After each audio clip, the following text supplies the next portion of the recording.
Hello student, welcome to Roshan bio classes. आज मैं आपके लिए एक मोस्ट इम्पोर्टेंट टॉपिक और काफ़ी महत्वपूर्ण होने वाला है। कौन सा? क्लोरोप्लास्ट। What is chloroplast? आप सोच रहे होंगे ये क्या पढ़ा रहे हैं क्लोरोप्लास्ट। क्लोरोप्लास्ट तो हमें आता है। क्लोरोप्लास्ट को हम तो 9 से पढ़ते आ रहे हैं। 9 से लेकर के हम कॉलेज लेवल तक पढ़ रहे हैं इसी को। लेकिन ये क्लोरोप्लास्ट है क्या? ठीक है, आप पढ़े होंगे, पर देखिए आज मैं आपको एकदम डिटेल में और बेसिक चीज़ें बताने वाला हूँ इस वीडियो के माध्यम से।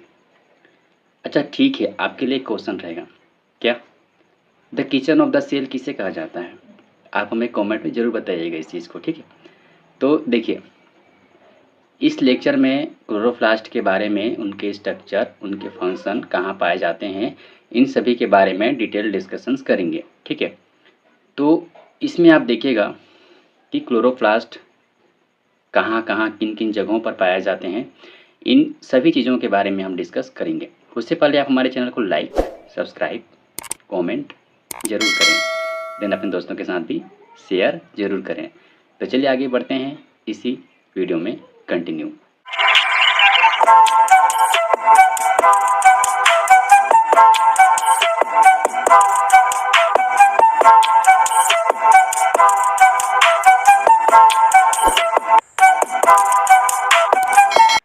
अब हम समझते हैं कि क्लोरोप्लास्ट कहाँ प्रेजेंट होता है और कैसे हमें देखने को मिलता है और हमें किस आधार पर हम उसको देख पाएंगे, ठीक है।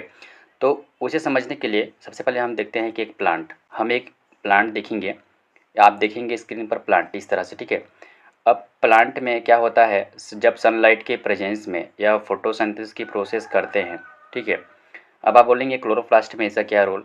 इसका रोल है, आज हम देखेंगे क्लोरोप्लास्ट में, हम क्लोरोप्लास्ट कहाँ प्रेजेंट होता है, हम उस चीज़ को हम यहाँ पर आइडेंटिफाई करेंगे, ठीक है, एक प्लांट में।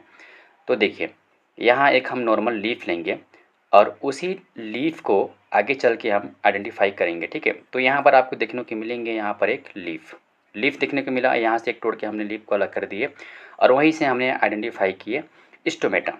अब आप बोलेंगे स्टोमेटा क्या है? देखिए, स्टोमेटा में यह प्लांट लीफ के सरफेस पर छोटे छोटे पोर्स के रूप में बिखरे हुए रहते हैं और यह गार्ड सेल से बने होते हैं, ठीक है।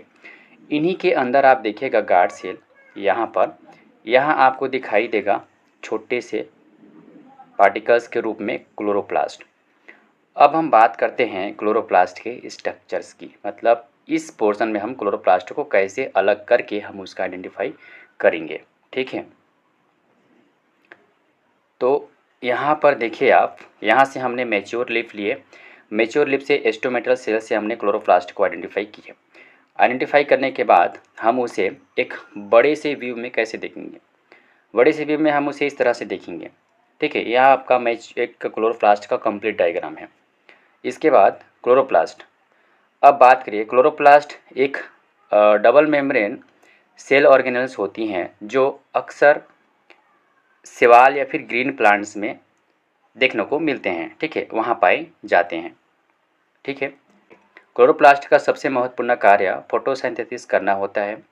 यह सनलाइट को एनर्जी में बदलता है, फिर फूड बनाने का काम करते हैं, ठीक है। ये स्ट्रक्चर की बात करें तो क्लोरोप्लास्ट का आप स्ट्रक्चर देखेंगे इस तरह।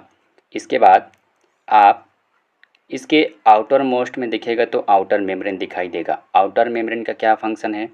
देखिए, यह क्लोरोप्लास्ट है, सबसे आउटर साइड पर एक मेम्ब्रेन के रूप में प्रेजेंट होता है जो स्मूथ भी होता है और प्रोटेक्शंस का काम भी आसानी से कर लेता है, ठीक है।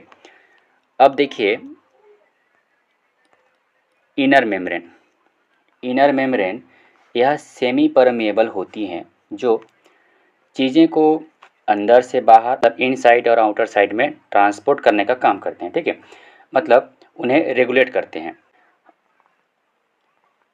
स्ट्रोमा एक फ्लूइड फील्ड पार्ट होती है जिसमें DNA, RNA, ribosome, enzyme present होते हैं इसके अंदर। यहीं पर आपको केल्विन साइकिल यानी डार्क रिएक्शन देखने को मिलता है।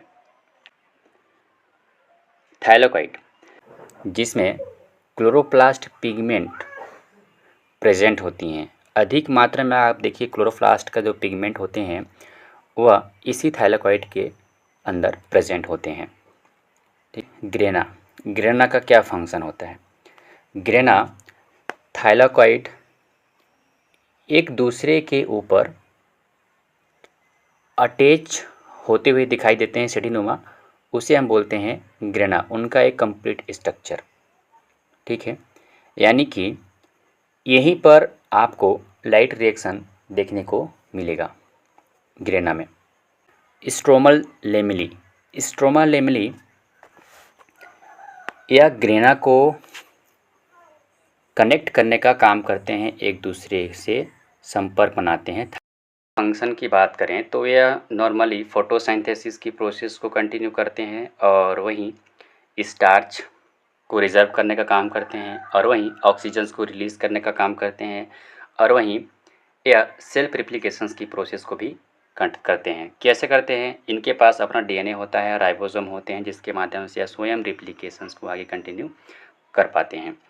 तो दोस्तों, आई होप कि वीडियो आपको अच्छा लगा हो। अगर अच्छा लगा हो तो हमारे इस चैनल रोशन बायो क्लासेस को सब्सक्राइब, लाइक, कमेंट, शेयर ज़रूर करें। मिलते हैं हम अगले वीडियो में।